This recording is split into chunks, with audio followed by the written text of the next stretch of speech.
Welcome again to Rough Diamond Recipes. Today's recipe is soda bread rolls with sun-dried tomatoes and basil. As normal, a full list of ingredients can be found in the description box below.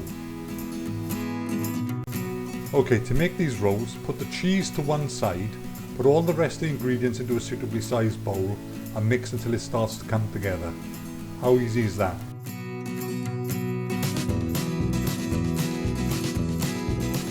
I have to apologise if my wife seems a bit distracted while making the dough.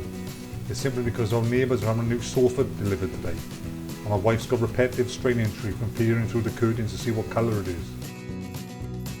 I'm sorry, sweetheart, I just don't care what colour it is.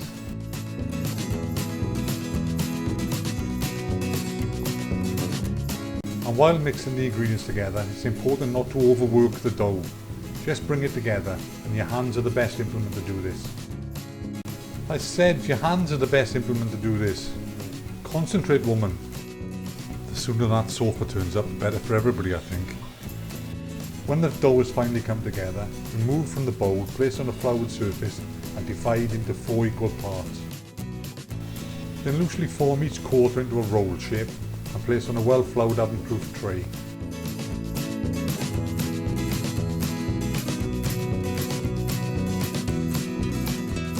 Then take a sharp knife and slash the top of each roll.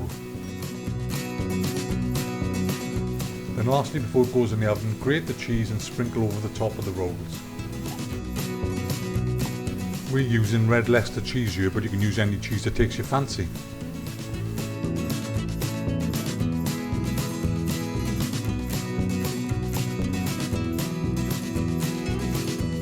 And you should have something that looks like this. Then it's off to a preheated 180 degrees C oven for 35 minutes. And there you have it, soda bread rolls with sun-dried tomatoes and basil. We hope you enjoyed this recipe. Feel free to subscribe, share and like. Hit the notification bell and we'll see you soon on the next one. And for those who are interested, the neighbour's sofa was grey.